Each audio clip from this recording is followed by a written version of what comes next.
Hello guys, welcome back to chapter 11, the sons of Shem. The sons of Shem were Elam, Ashur, Arphaxad, Lud and Aram. Traces of them are numerous in Western Europe. Like the Cuthite and Japhethian, there are to be found in the comparison of their language, names of people and places, monumental art remains, etc. The names of people are perhaps as good evidence, if we accept the names of places which endure longest uncorrupted, as can be produced in proof of a Semitic occupancy of Europe. The chief consideration, then, is to show how these remains are discoverable in the quarter indicated, in a proportion that sets down as trifling what has been referred to in favour of Shem and his children, distributing themselves over southern Asia prior to the settlement of Europe. There are fewer traces of the Elamites and the people of Ashur to be found in Europe, although they must have proceeded in their easterly course through it. It is not a little interesting to contemplate the pastoral staff or crook which is yet to be seen on the monuments, and the winged bull, or Ashur the traveller suggested, as some believe, by the wings of the bull, just as a winged lion already referred to symbolised the mighty hunter. And think of thousands of years that have gone over the efforts of man, leaving almost untoothed links that prove the present but the sequence of his most remote existence. The people of Elam and Ashur took with them the remembrance of the deluge, which they have so well assisted in sending down to posterity in writing. The Ashur-bani pal, so frequently represented in the stone remains of Asia, means literally in Irish, Ashur of the white pal, or mantle, identifying him with the white-robed priests or druids. Arphaxad. If Noah was represented under the form of a fish, Arphaxad was in Chaldea under that of a serpent. The serpent was an emblem of wisdom, and as such appropriately symbolic of the founder of the great Chaldean nation. In Celtic mythology, Arphaxad says of himself, "I am a druid, I am an architect, I am a prophet, I am a serpent." Arphaxad is understood by the Welsh as Eadmor, father of Prydian, supposed by some, instead Brut, to have been the origin of the name Britain.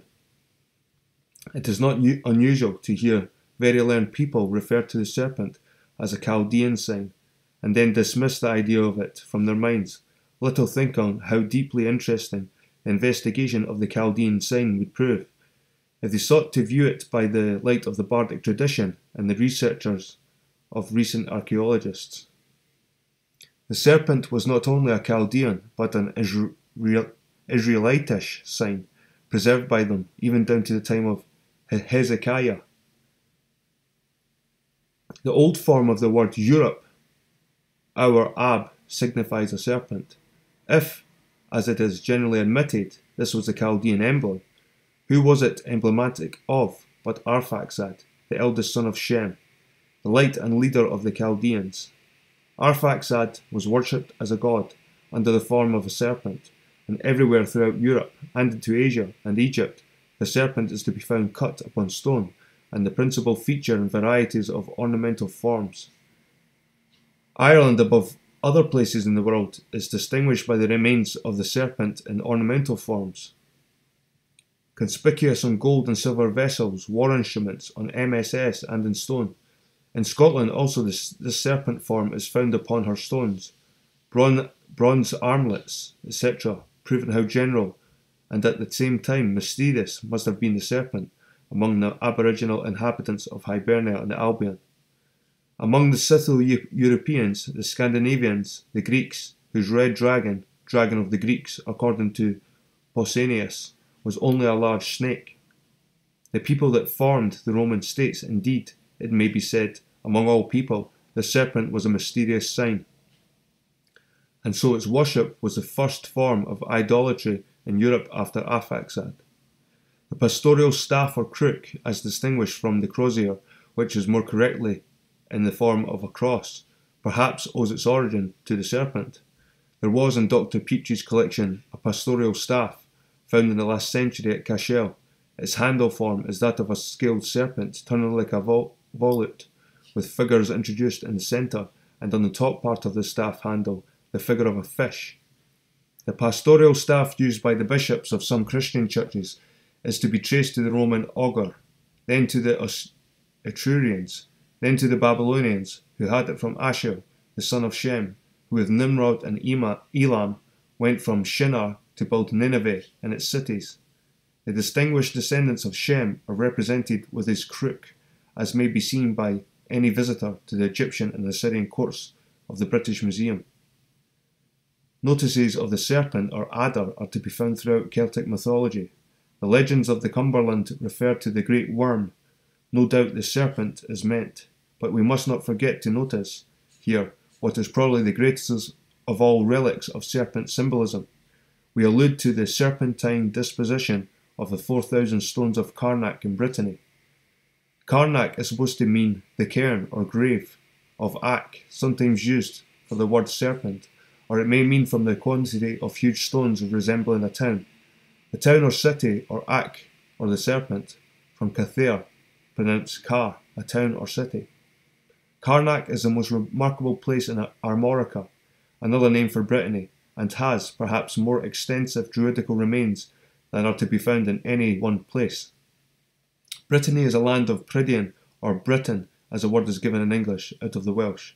Prydian was known to the Welsh as the son of Ead Maw, the Irish as Armor, from whom the Armorica took its name. This patriarchal personage is known also to be Scotch, Irish and Welsh as Arthur, but he seems to have been better known as the Great Armor. The word mor in Welsh seems to have been substituted for Parchedig, literally Arphaxad. The Arphaxad in the same Celtic dialect means the honourable or great, and in the Gaelic expresses supreme power. Josephus says, Arphaxad named the Arphaxadites, who are now called the Chaldeans. The Chaldees, as we will show, were descended from them. And this is what I thought, guys, when I seen that Chaldees and the Chaldeans. I thought these must be one and the same. Anyway, back to the book. Sorry, guys. The Ad of the Quran, who is associated with the people of Noah and Thamud, and of Abraham, and of the inhabitants of Madian. One of the cities were overthrown, was evidently Arphaxad. Pict, Picti, Pict are derived from Faxad, or are other forms of the word. The prefix supplied, and we have the Arphaxad of Genesis and Josephus. Therefore, the Picti, apart from the old notion of the painted people of the early history of Scotland, means a people of power, honour and greatness. Arphaxad then was the first druid, architect, prophet, and serpent of tradition and history. There could be nothing more suggestive of the countries of the Celt, especially Ireland, and these attributes of Arphaxad. The mind dwells upon the druid and the mysterious but grand worship. It turns to the knowledge of the Celtic architectural wonders distributed over Ireland, Scotland, England, Wales and France, conceives that the main business of the druid was to augur, prophesy and interpret omens, and to preserve, as was the case, more especially in Ireland, veneration of the serpent. When St. Patrick is said to have banished the snakes out of Ireland, it may be understood as a figurative way of expressing that he abolished serpent worship.